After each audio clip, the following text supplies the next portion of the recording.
current situation of mortgages is not very good. All the major banks have reported a lot of defaults. What are your thoughts on the current mortgage situation in Canada? In the last 23 years, this is the year that I have seen a lot of families are struggling. I see the main issue is the living expenses are going up and where your income is not really increasing. What are some of the strategies that a borrower can incorporate to get the best mortgage rates? A lot of mortgage specialists, like even myself, I don't really advertise as the best rates. It all like clients where they fit in today's market, where you get a mortgage qualified. So Anton, there's been a lot of recent immigration in the Greater Toronto area. How does the mortgage application and the mortgage process work with a new immigrant? We have seen increased immigration in the last several years. That's why you see the record-breaking numbers, increased house prices. But recent restrictions on immigration is the result what we see today. Do you see immigrant families coming in and they are buying houses right away, or they bring in cash as down payment? Very few people like put large down payment because they always buy multiple properties down the line. How do you know if a client contacts you, and are there red flags that you see? How do you know that this is not a straightforward case? We don't have any sophisticated system to detect any document fraud. For example, a 22-year-old coming up with an income of 100,000. Most of the time it doesn't happen. Hi, I'm Manish Kapoor, tuning in from Canada, and I'm really glad you're here.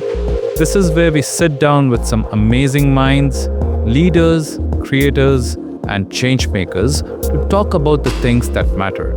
Every episode is a chance to learn something new, get inspired, or just hear a fresh take. So let's get into it.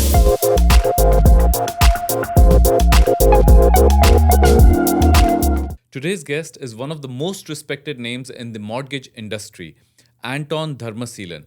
With over 18 years of experience, Anton has funded nearly $2 billion in mortgages for more than 7,000 clients through his work with RBC and Mortgage Alliance. He's a multiple Leo Award winner, a frequent Chairman's Roundtable honoree, and currently ranks number 1 in the GTA and number 2 nationwide among all Mortgage Alliance agents.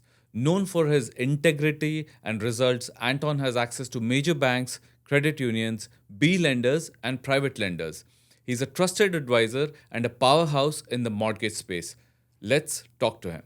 All right, Anton, welcome to the show. Thanks for being here. We'll get started with some simple questions. You can have quick answers, and then we'll get down to the real stuff. So, Anton, what is one random skill or hobby that you've developed recently? First of all, thank you, Manish, for having me on this podcast. I haven't lately, picked up any skills yet, but I love to work on love to take boxing lessons. Oh, nice. That is in my, I love boxing.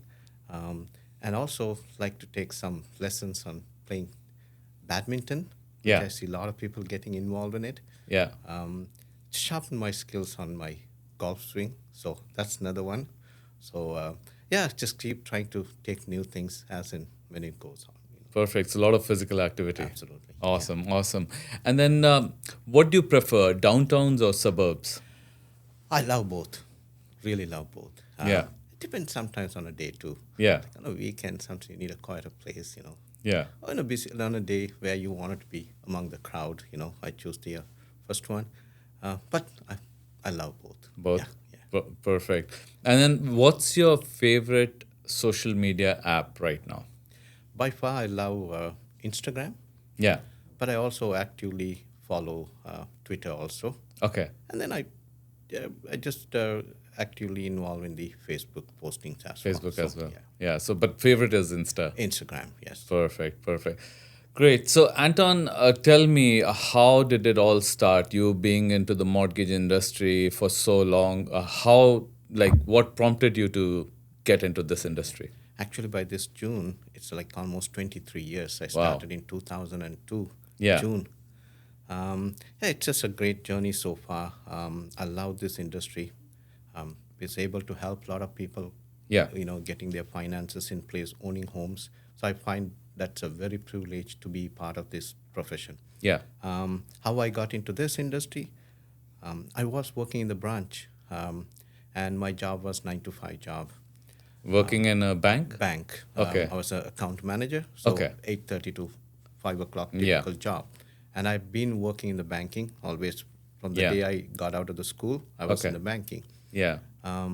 So this 9 to 5 job, then I see there was a mortgage specialist in my branch. Yeah. Was able to work long hours. Yeah. I love working long hours. Okay. And that is where I said, hey, listen, I love this job. I'm not like a 9 to 5 person. Yeah. I wanted to help people more and more. I wanted to be in front of my clients more and more.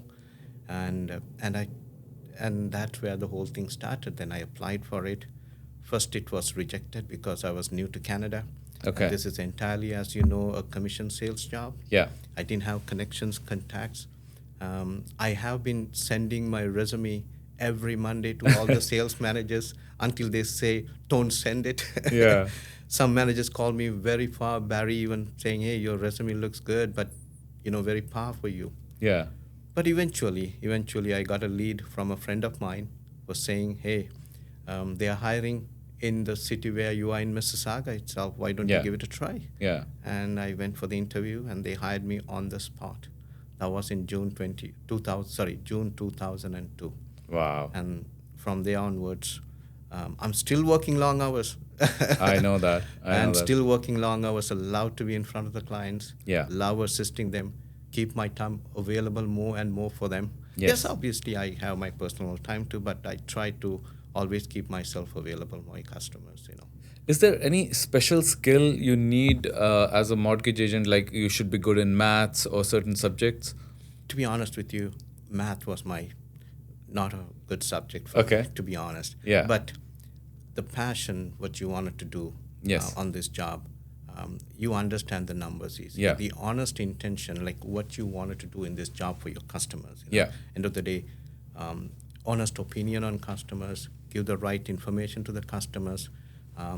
That's what I think as a skill, Yeah. And then your strengths on that, how much of it, this is not a 9 to 5 job. It's a very serious job. A lot of clients' livelihoods involved, For sure. money involved in it, right? A lot of people, first-time home buyers, their expectations. So there's no special skills or anything. As long as you have the right intention, Yeah. the right reason you're doing for it, Yeah.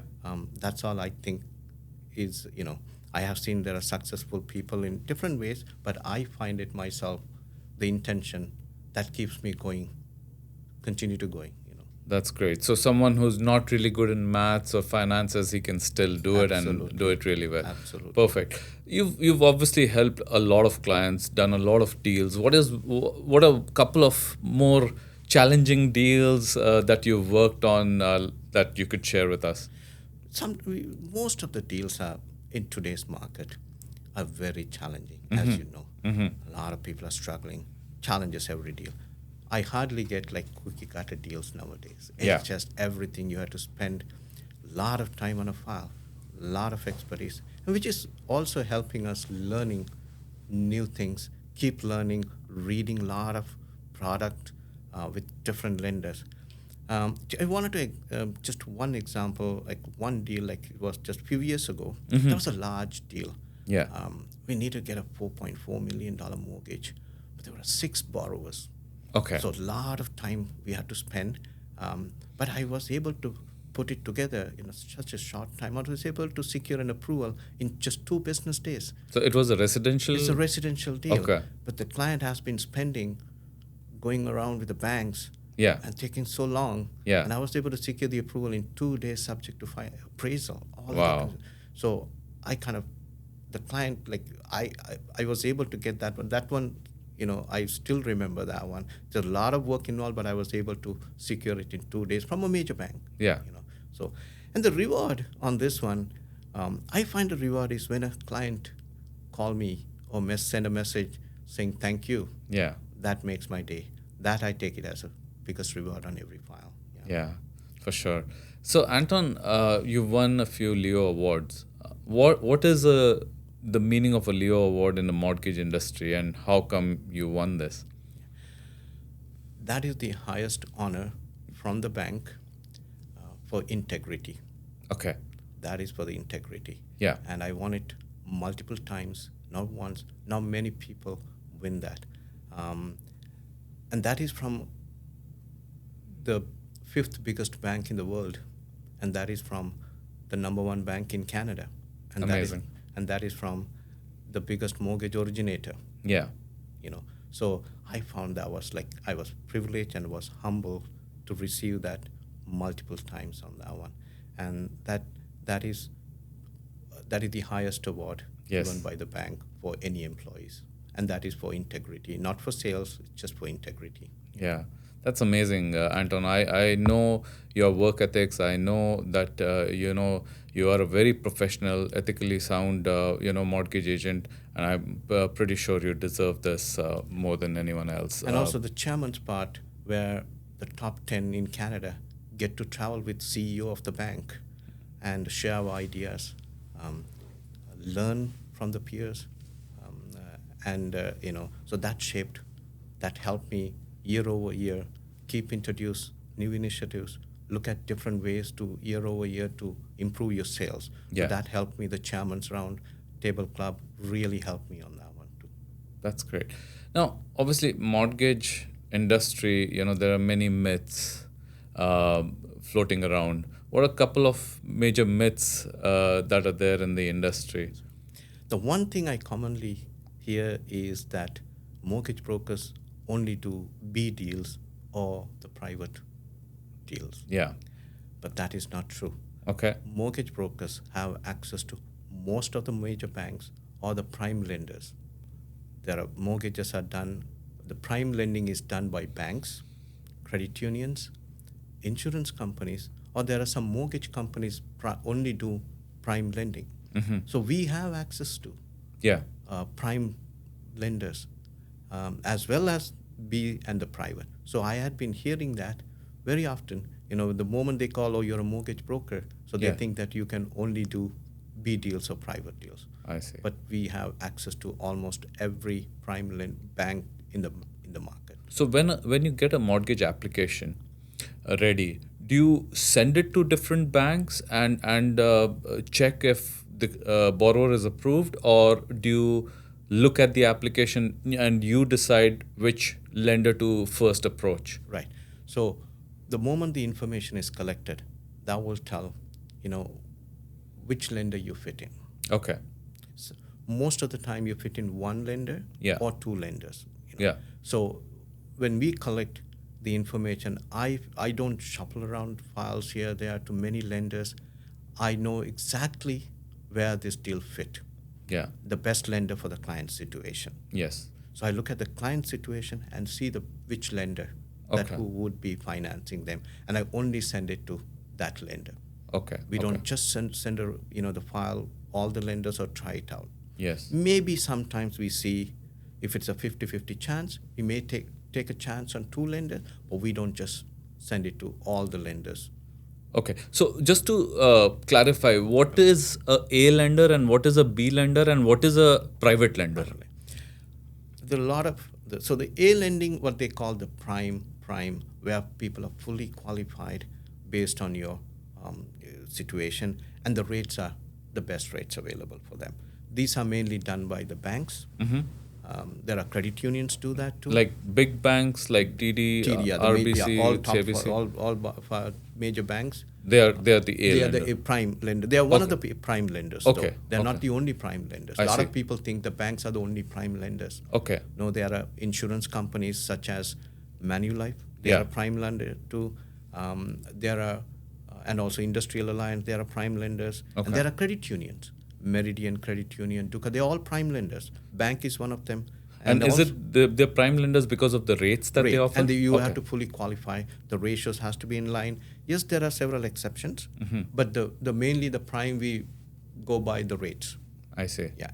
So that's where the prime lender. Now, if your situation doesn't fit in there, where for some reason your credit is not acceptable, or your income level is not enough for the loan that you're requesting for, that's the time we take it to the B side. Okay. And what's a B side? B side is they price it slightly higher on rate. Okay. Mainly temporary, like it's a 1 year, 2 year mainly. Yeah. Until you fix your situation, we place the mortgage there.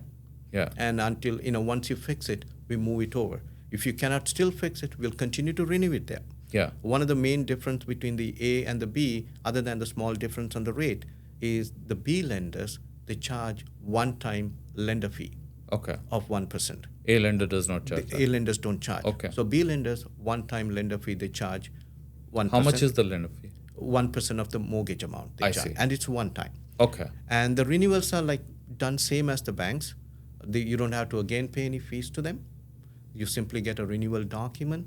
You choose the term and sign it and send it. Do you pay the lender fee during the renewal? No fees after that. Okay. So one-time lender fee. I see. That's at the time of closing. Okay. And these are mainly temporary, like a 1 year, 2 years. You know that, let's say your credit, there are certain things we couldn't fix it at the time of closing. Yeah. Over a period of over a year of you can fix it. Then we place it until then.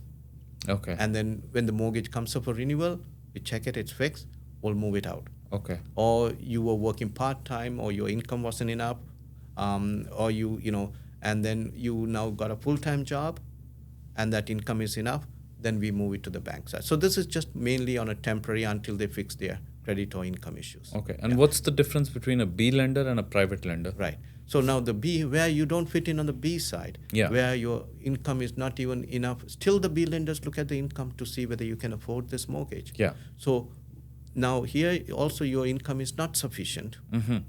or certain type of properties, the banks or the B lenders don't want it to do that, Yeah. then we send it over to the private. Now private is the last resort for people, most expensive financing, and I do not recommend a lot of clients so for them to find out early where they qualify so they can make a decision whether to Yeah. go through this or not.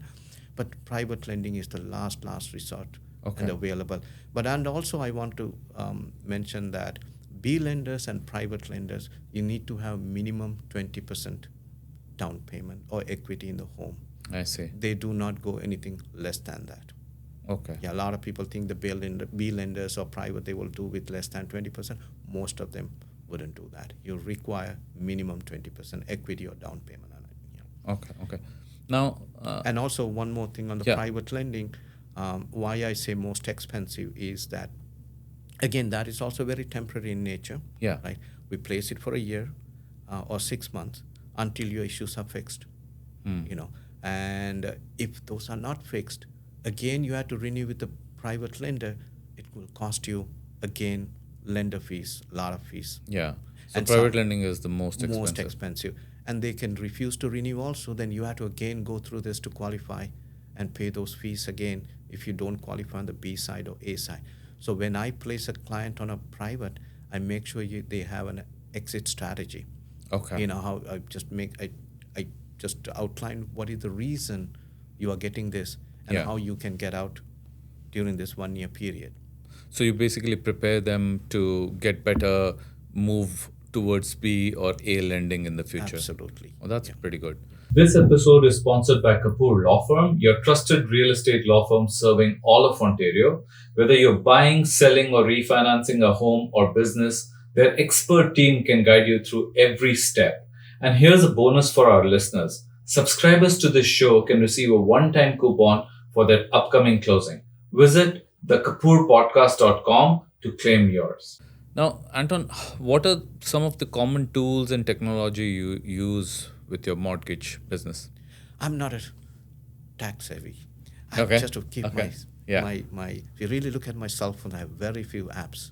Okay. I'm not into that. Yeah. But I use my tool, the main tool that I use, my emails. Okay. That's the Go-to. go-to tool. And allow that. That's where I manage the whole business. Very simple to the basics. Yeah. And obviously, under my CRM, the marketing tool. Yeah. That way I do my database marketing. I see. So those are the very basic. I go to my basic. A lot of tools being introduced to me, but I just like to keep it to the basic. So do you prefer when your clients call you or when they email you? How do you manage if a client calls you repeatedly, to get an update? Yeah, they call me. Most of I love people calling me, and because we try make sure minimize those calls because everything is addressed, so we don't get many phone calls. Everything has been addressed. Maybe a few times they call. Yeah. Everything is managed, up front. everything been addressed, so they wouldn't have much phone calls. But I encourage any means for me. A lot of people text me, a lot of people call me or email me. It doesn't matter because I'm available for them almost, Awesome. yeah, all the Awesome. time. That's great. So, Anton, current situation of mortgages, the market situation is not very good. All the major banks have reported a lot of defaults. What are your thoughts on the current mortgage situation in Canada? Yeah, we have been in the last 23 years. This is the year that I have seen a lot of clients are struggling. A lot of homeowners are struggling. A lot of families are struggling.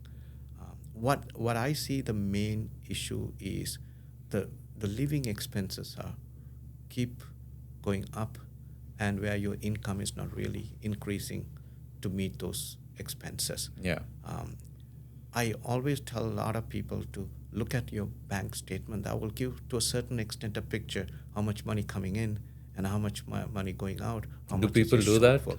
A lot of people don't do Don't that. do that. It's a very simple thing I tell them. Yeah. A lot of people don't really sit and look at their budget. But I Yeah. tell them, listen, on a monthly bank statement will Yeah. tell a lot of the, to see what's your shortfall Yeah. or what your surplus is. Yeah. So I encourage those people continue to, cover that shortfall. It's not easy to cover that shortfall. When you cannot cover that shortfall, there where I see people miss the credit card payments, car loan payments, eventually the mortgage payments. Mm-hmm. Yeah, it is very challenging. Yeah. Expenses you have no control over. Yeah. Beyond your control, certain expenses are. Yeah. It is a tough year for a lot of homeowners. Yeah. So it's important for the borrowers to understand that this is an obligation that they have, that they've undertaken to pay the bank or their lender a certain amount every month. Even when they're using their credit card to pay that amount, one should be more organized, sit down, look at their finances, maybe half an hour, 1 hour every month to be on top of things so that this situation could be avoided. Absolutely. When you take a mortgage, it should be stress-free. Yeah. Keep, a lot of the expenses on our mortgage process, we don't take into account. We don't have to take into account. Mm-hmm. Only a client know what lifestyle expenses they have, what expenses they have on a monthly basis.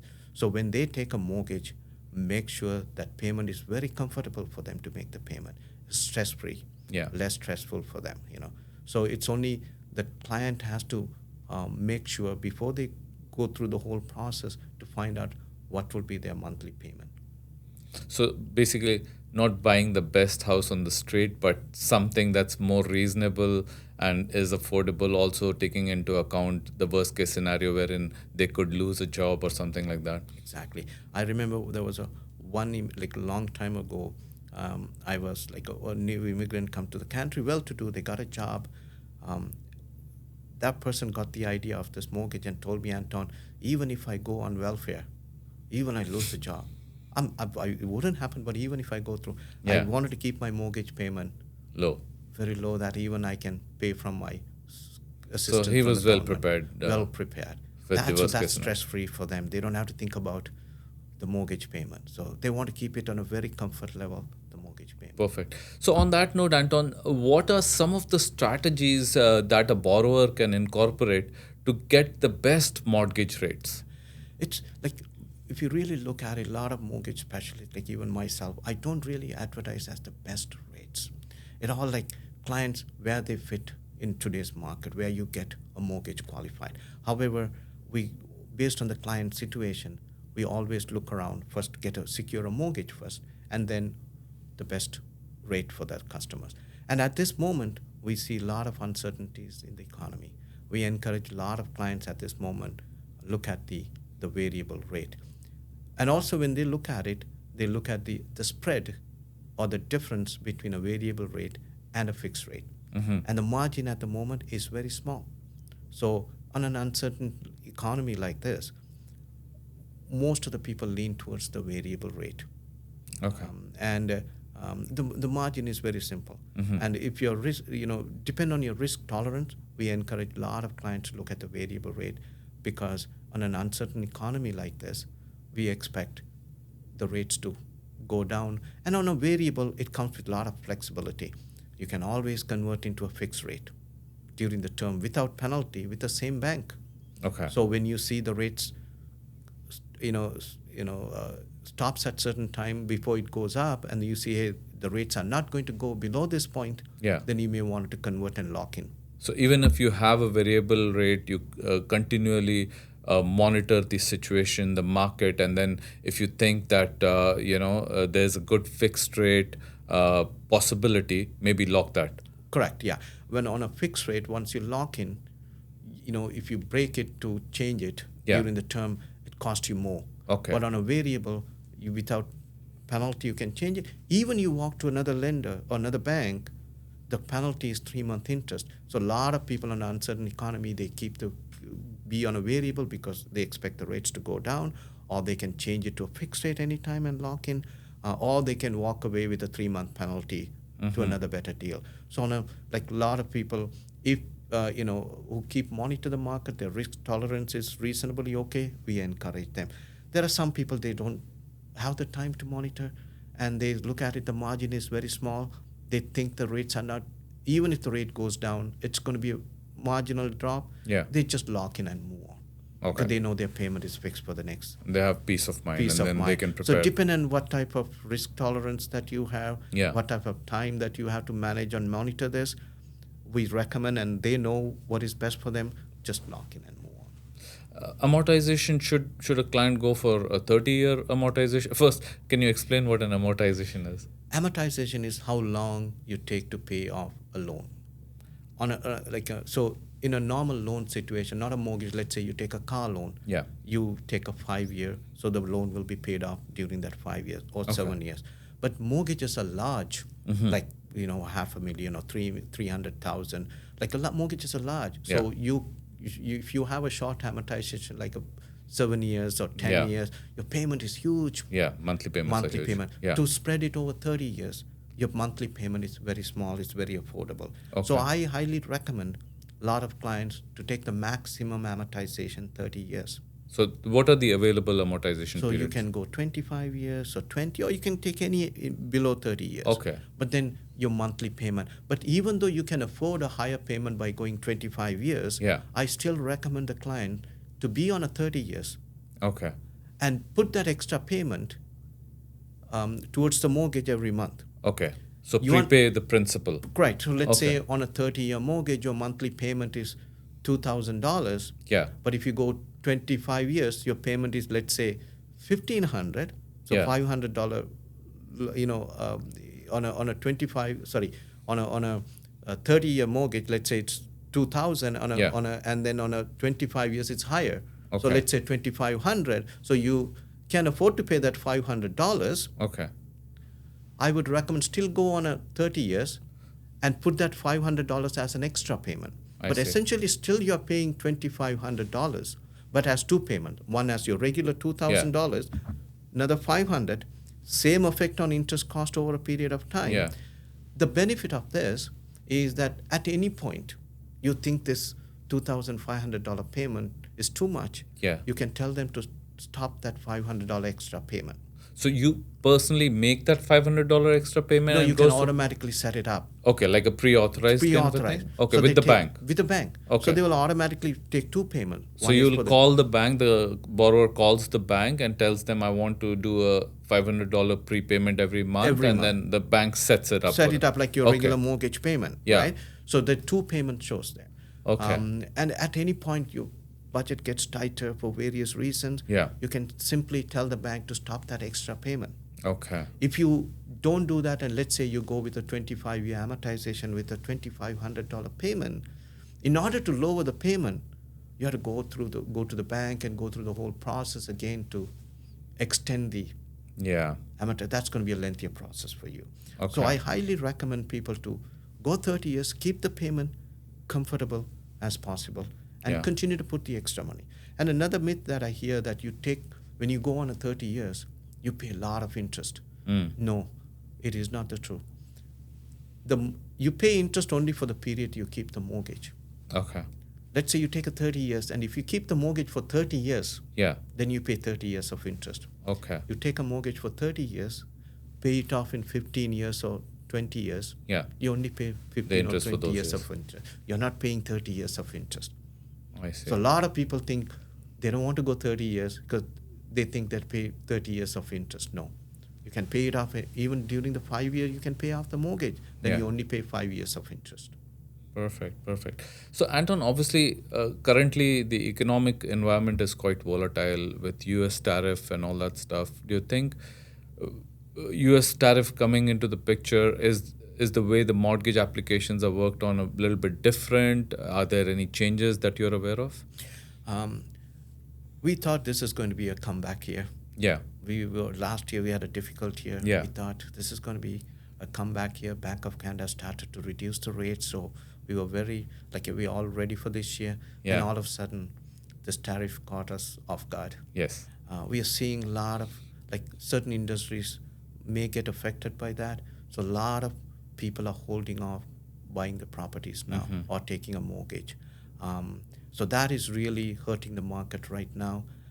So tariff, but very encouraging news like last month of May, after all these months of decline, we see the May, now it is improving on sales. We see now numbers started to go up. So now the tariff is slowly behind people's mind now. Yeah. We are seeing more and more people are putting that behind, getting into the market. It's very encouraging sign right now. And yes, certain industries like the banks started to tighten on employment. They tighten on certain clients' employment, which they're more like the auto industry? Directly linked to the such as auto industry.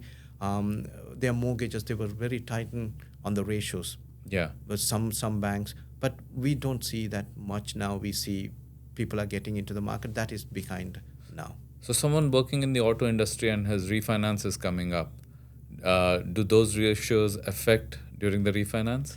As long as their income they are good. But if they're there's certain exceptions banks always give it. Sometimes they allow based on certain conditions go over the ratios.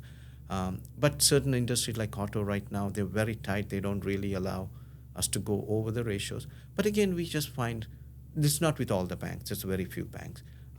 But we still find an alternate solution for the clients. Yes, we see that direct impact, but we still find a solution for the clients on that. Yeah. Okay. Sorry, I forgot to ask you before asking this question. What is a refinance? Refinance is basically you wanted to take some money out. That's what the common term. Let's say you already have a mortgage. Let's say so you own a home and you have a mortgage on the home. Let's say you have 300,000. Yeah. You wanted to now increase it from 300,000 to 350 or 400. You want to take some equity out or money out. Okay. So that's what we use that word. But for various other reasons also we use the word refinance. But mainly that's what it is called, refinance. We just increase the mortgage or take out money out of the property or increase the mortgage. So you have to do a new application with a new lender or the same lender. If you want to take more money out, what happens if you don't want to take money out? Right. So if you really wanted to take money out, it's a full qualification, again, based on your income and credit situation today. Even if it's with the same bank? Same bank. Okay. As if it's today, like you are applying for a new mortgage. You have to go through the whole process again. Okay. If you don't want to take out a mortgage, I think in a scenario like a renewal, it's just simply you don't have to requalify again. Most of the banks, which is a good thing, they do not qualify you when you just renew the mortgage. So you don't have to go through any of those qualification process. Because you don't need any money. Okay. So obviously there was a big market, lot of buying, selling around the COVID time. So there are a lot of refinances coming up in 25, 26. How are you preparing for that? And do you think all the refinances will go through? Will there be defaults? What are your thoughts? I have been sending a lot of newsletters to my clients on a monthly basis, especially on the refinance part. I've been targeting two audiences, or mainly. One of them was the people who had private mortgages that who had to take it on a temporary basis, or the B lenders. Their mortgages are coming up for renewal. We want to make sure that, because those mortgage payments are higher than the regular bank mortgage payment. So make sure that they can survive or they can manage their payments. We target them very early, 4 months before the renewal time. We reach out to them to see if you have fixed your issues so that we can move to a bank to make your payment comfortable, so you don't go through a difficulty again managing this mortgage payment or default. Yeah. So I have been sending newsletters to a lot of my clients in advance, 4 5 months in advance. People who have not fixed their issues, and we're in a difficult economy like this, Yeah. they are struggling. So we are trying to kind of rescue them in different ways, figuring out solutions for them.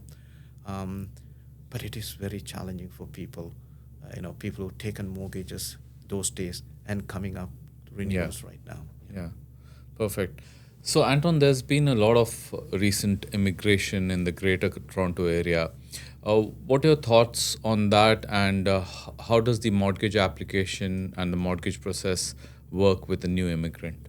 Yeah, we have seen increased immigration in the last several years. Really helped the mortgage industry or the housing and real estate industry. A lot of this demand was created because of the immigrants, which was really good for the economy, not only on the housing sector, as also the consumer goods too. That's why you see the record-breaking numbers, the volumes, increased house prices. But recent restrictions we see on immigration is the result what we see today.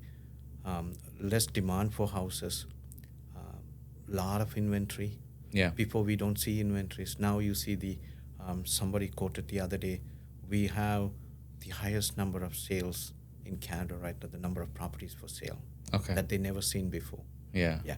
So I hope this immigration thing improves. Tariff things are behind. A lot of first-time home buyers will get into the market just on the immigration matter. So hope that over a period of time, the immigration improves, and we would see again the demand for houses, demand for mortgages will start to come up again. Okay. Which is impacting at the moment the industry a big time right now because of the less demand because of the immigration restrictions. Have you seen immigrants come here as students, work their way up, and they're buying houses? Yes, that is one of, because young professionals, they come in, they get their degrees or diplomas here, and then once they get it, the job market was doing good, so they were getting jobs, and the first thing they do is right away buying a home. They were excited buying their first home in Canada, Yeah. and a lot of students come on student visas, and they got their work permits, and they have been buying. And Canada thankfully had a lot of programs for new immigrants, people who are on work permits, had a lot of programs. A lot of countries didn't have. Even on a work permit holder can buy it with a minimum down payment. A lot of people made use of it, and they are proud homeowners today, and they got it at the right time, and when the prices were right.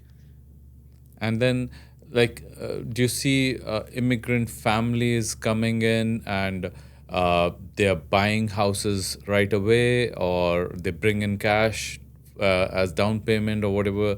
Have you seen such scenarios as well? A lot of the people were buying with a minimum down payment. Even though the families coming in, they were buying it with a minimum payment. Very few people put large down payments because they always buy multiple properties down the line, so they don't really put in. But they have the resources, but they put the minimum down payment so that accumulate more and more properties. So we see a lot of immigrants keep buying a lot of properties with minimum down payment as well. I see.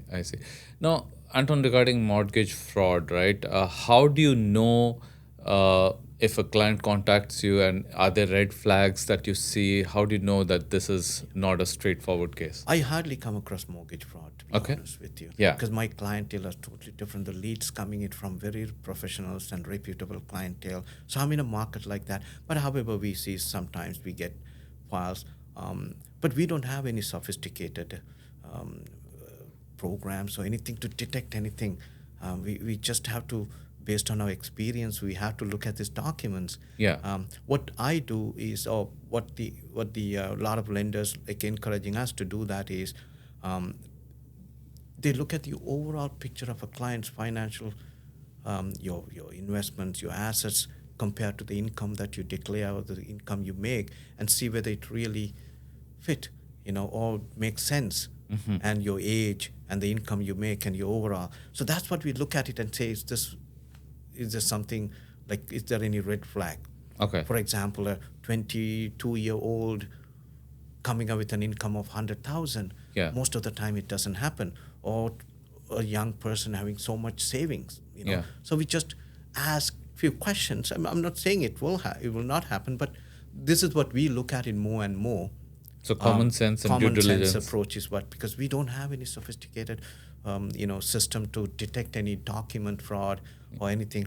But you may have heard now, a lot of talk going on, is that the lenders to link Yeah. the income with the CRA to confirm that, because the income fraud has been one of the biggest fraud. I think that's a similar thing that they do in US. US, correct, yeah. But here now, the talk has been going on. A lot of mortgage brokers has been raising that issues in the parliament. But hope that is in works right now. So hope that will really help us in eliminate this mortgage fraud in the market. So a new client approaches you from one of your ads and not through your referral source, right? So again, how do you verify that it's a prospective good client, or again, if there could be red flags? Yeah. So again, when we collect information, like, obviously I'm the one personally review the information of all my customers. So that one, again, I do searches on the employment, make sure this, there are a lot of searches we do within our limit. Like, I can only do so much, but we do everything, Google searches, to see if this client is involved in any issues, legal battles or anything. We do within what we have, especially the documentation, much as we just check to make sure this employer is existing, the income is legit. So there's so much search, like, so much scrutiny, like, we put on those documentation. For sure. We are also proud to be sponsored by Kapoor Vastralaya, with locations in Mississauga, Ontario, Surrey, British Columbia, and Fremont, California. For the finest selection of ethnic Indian clothing, visit your nearest store and explore their beautiful collection. And just for our subscribers, you can get a one-time discount coupon by visiting thekapoorpodcast.com and filling out the form. So is it just the mortgage agents and the brokers who do their due diligence, or do the banks do it on their end as well, or do they just rely on you to do all the hard yards? Primarily it's on us. The responsibility is on us to make sure we scrutinize this documentation. However, the bank also does it. All the banks do it. All the banks do that. They have fraud departments. But when the volume is so much in the banks, that you use all kind of intelligence or artificial intelligence or many other systems to detect those ones. But for us, it is very difficult. But primarily, the responsibility is on us, and then yes, the banks also check do it on their end. So say if the bank approves a mortgage, and then gives a commitment, whatever borrower signs it, can the banks still not fund that deal or stop the application before the deal closes? Correct. If the bank found out at the last minute, or they can always withdraw their approval, even if they've approved. So the approval always is subject to conditions. But even though the conditions are met, if they found that something was that they missed, it's not an employee's error, but it was deliberately, they missed that information, or it was deliberately the client presented it, and they can still withdraw the mortgage. They can always cancel the file at the 11th hour, even though you have an approval, even though conditions are fulfilled. Okay, again, I could be wrong, but have there been situations where the mortgage has funded, the deal has closed, and then the banks have said that, we want to call back the mortgage? They have the right to do that if there was a serious offense has been, or serious document fraud has been committed. They have the right to tell the client to take it out. But I have lately seen that some customers have been told to move the mortgage on the renewal. They don't want to renew it. Not because they had late payments or anything, because they found out later stages that this mortgage was fraudulently obtained, or it does not really, so they don't want to have it in their books, so they tell them, they give a time for them to move the mortgage out.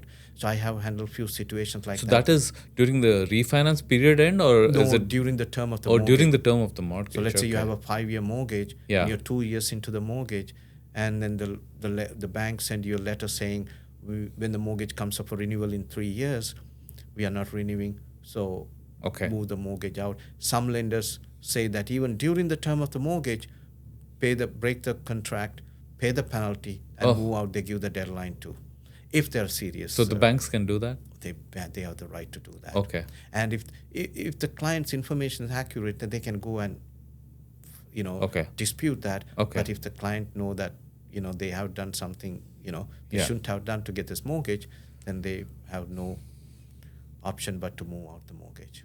Okay. Now, a situation, a new young mortgage agent does not do many files, has been approached by a new borrower, new client to do something that's unethical or fraudulent. What would you advise such mortgage agent to do? I would say you don't do any such thing, because it costs you a license. It costs you a license. That's the main thing. But more than that, you're putting into client into really a trouble, getting a mortgage which is that they cannot afford to pay. It's a matter of time they default this. You want to make sure you build a long-term business. You're looking at a short-term gain, and then you're going to lose. The mortgage is about a long-term business. You longer be in this business, you will be doing very well. So don't look at that one customer. Look at a lot of those customers you're going to lose down the line because you are not in the business. So don't, if that one customer lost, go to the next customer. You cannot do every deal that you cannot qualify for them. Don't think that's the only deal that you have. Just go to the next customer. Yes, you are new, you wanted to get every deal done, but this is a business where it will be really good for you longer you stay in the business. How does a new mortgage agent get business? Because obviously, it's a big deal for the borrowers if they know that it's a new mortgage person. You were new at one time, right? So how did you get business? What is your advice to new mortgage agents? Yeah. So as I said, I was in the branch, so I had little connection. I didn't have a lot of connections. Okay. It wasn't easy for me to approach a lot of people that I knew at that time. I didn't know many people at that time. But even I approached few realtors, they said too late into the business. Yeah. But this business is nothing late. Like so much business out there, but you just have to keep looking for business. Just keep looking for new avenues. Don't follow the same way like a lot of people do. Keep look at where you can get your business in. Your families, your realtors. Don't hesitate to reach out to any realtors. You know? All they're going to say no. That's all. But you continue to reach out every day. Have a target. Who you going to reach out? Which market you want to reach out to. So, for me, I don't want it to be in a crowded space where a lot of mortgage brokers in there. I don't want it to be operate in that crowded space. So choose a space where you can do very well. You know your strengths and weaknesses. You know where you can really work on, and just work on that space, and you will do very well. But just do not give up. That's what I would say. It's not easy being on the phone all the time. Yeah. It's a very responsible job. It's not an easy job. You could easily make mistakes, but once you be a master on this, it will become easy. But only thing I would say, nothing is too late. There's so much business out there for everybody. We cannot do every business. We don't have the time to do it. Even you have a team, you wouldn't, There's so much business out there, so much clients need help. So I would say continue to look for the new avenues. You will be successful. Great suggestion, Anton. Now, I see that. And also one more thing. Do it with the right intention. It's not about making the money. Money will come. You wanted to help some families. Because, buying a house is one of the basic needs, other than the food and the so the shelter is one of the basic needs. So do it the right reason. do it the right thing, you will be doing it very well. For sure. It's a long haul, so Yes, you it need to is. keep hustling Yeah. and working hard and persevering, for sure. Absolutely. So, Anton, we do see a lot of mortgage applications done online, right? People can submit their documents, whatever. Do you think there could be potential mortgage fraud with that as well? There could be, because it's just information. Again, a lot of information need to be verified. Um, in today's world, a lot of people accept online application, but then they have system in place to, they are experienced mortgage brokers. They have system in place to, detect this fraud. For me, I always talk to the customer. I don't have really my processes. I don't really have an application system. I talk to them. I collect the information. So that give me a kind of an idea when I have my, first time I talk to the customer, what Yeah. type of client that I'm getting into and what I can do for them. So, and is there any issues on those file? And if it is so, which lender that it will fit into? So yes, it's online applications. It's today's world. Lot of fraud can take place. But experienced mortgage brokers are handling it very well. But again, a lot of time required today to complete an application and verify this fraud too. Okay. Okay. And then borrowers these days are taking a lot of debt, right? Mortgage, credit card, all these debts. Do you think the regulators should step in and put a stop or a cap to this? What are your thoughts? This country is about borrowing, lending. Yeah. But I hear the regulators already working on some tools or some programs, or like I would say not programs, tightening the lending side of it based on not on your income, based on the amount of debts that you have. Okay. So that is in works. That's called the loan to income ratio instead of your contract ratio to qualify. So that tool is being worked on by the regulators. The Canadians carry a lot of debts right now. Because right now when you qualify, they look at mainly your income to see whether this new payment you can manage it. But now they're looking more the total debts, a client has versus to qualify based on the income. That is in works. Pretty soon that is going to be in place. Okay, great. Now, a first-time home buyer in 2025, right? How should they approach their mortgage or their first-time home buying experience? What are your some important suggestions to them? I would say, first-time home buyers, it's an exciting time for them to own a home. Make sure that you take a mortgage that is within your reach. Always keep it, what is comfortable for you, which is stress-free. Keep it within your budget. Mortgage is not everything. There's life, apart from the mortgage. So make sure you take a mortgage, what is very comfortable for you. Make sure you qualify. Always reach out to a mortgage professional in advance before you put an offer. Make sure you're not, that what you are eligible for, and Yeah. make sure you, only go for the amount you qualified for. Don't go beyond your capacity to go to qualify for a mortgage.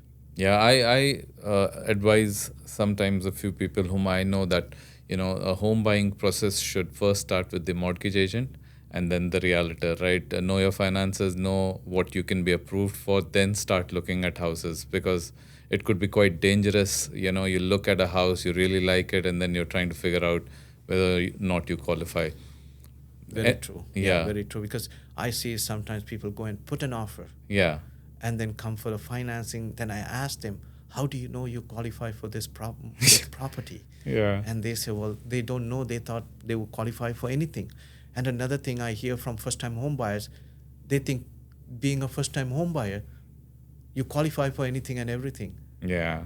I said, no. So They again, the always myth. say I'm a first-time home buyer. When I qualify them, I ask about the income. They say I'm a first-time home buyer. Yeah. So what they're saying is basically they have been treated differently Yeah. on qualifying. No, you're treated same as any other borrower.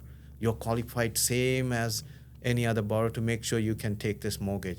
So be a little cautious on that one. Hard-earned money that you are investing in it. Make sure that you don't lose your deposit going into first putting the offer.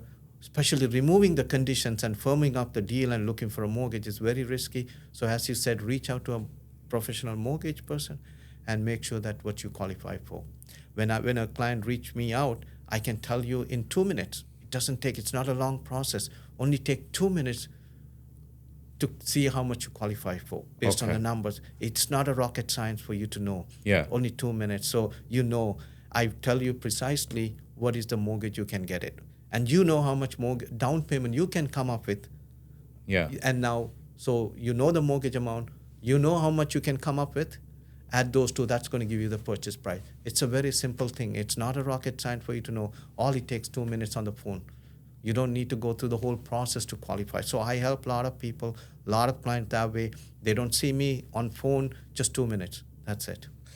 So whether a first-time home buyer or a regular purchaser, is a 5-day financing period good enough? I highly recommend people, especially with less than 20% insured mortgages, put a conditional offer. Normally like 2 to 3 days is good enough. 2 to 3 days enough on a normal weekday. But if you're like on a month end, banks are busy. I would recommend put 5 days, but and also on a short week, like banks are busy, so you may see that sometimes you wouldn't get the financing in time. But other than that, 2 to 3 minutes, it's 2 to 3 days is more than good enough. But I highly recommend if somebody is buying a home with less than 20%, put a conditional offer. Yeah. The conditional offer on financing is to protect the buyer. Okay. Yeah. Only time I recommend if a multiple situation and the buyer really like the property and they wants to buy this, and that also, if you have the resources, you can get this mortgage at any cost. You have enough savings, more money, or you will buy this property at any cost. As far as even if the value comes in low, you would be able to buy this one. Then you remove the condition, but other than that, it's safer to always protect the buyer, put a financing condition.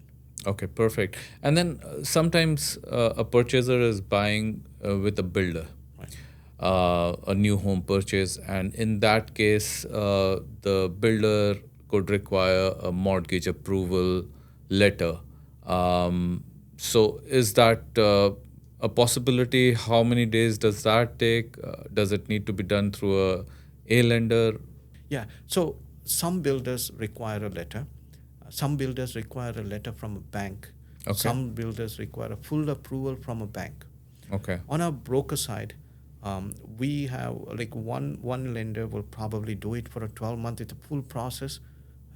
But there are a lot of, so in these situations, what I personally do is tell the client to reach out to the bank at the builder side. A lot of builders have affiliated with some banks financing that project. Yeah.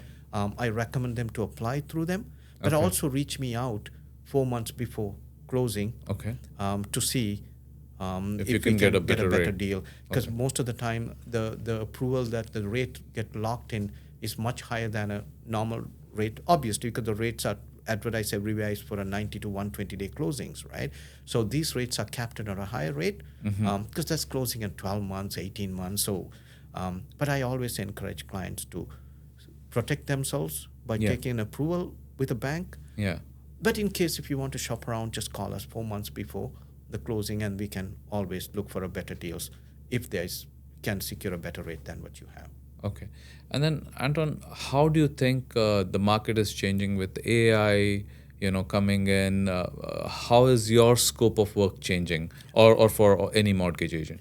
I don't think that is going to affect mortgage brokers like in the market, but I see a lot of other mortgage-related jobs like underwriting and many other jobs. What I see may be at risk, but I don't see for mortgage brokers like they need more and more mortgage brokers now and going forward. So I don't see that AI is going to have an impact on mortgage brokers. It's going to help the mortgage brokers more and more. That's awesome.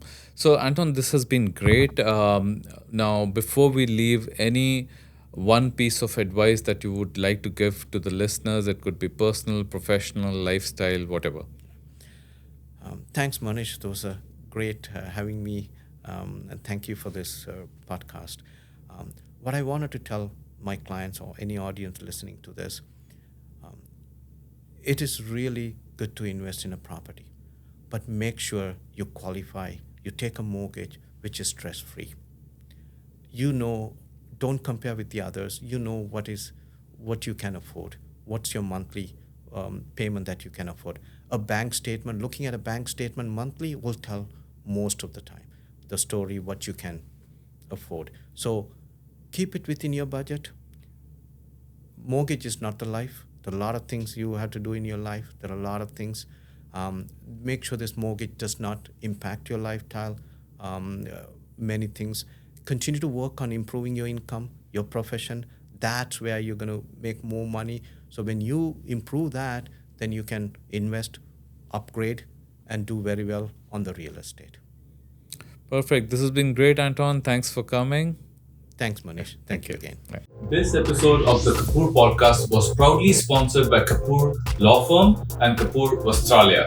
If you are enjoying the show and want a one-time discount code, head over to our website, thekapoorpodcast.com, and fill out the form to receive your subscriber-only discount code.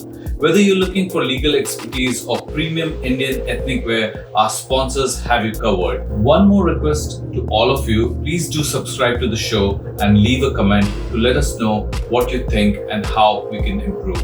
We'd love to hear from you. Thanks for watching and see you in the next episode.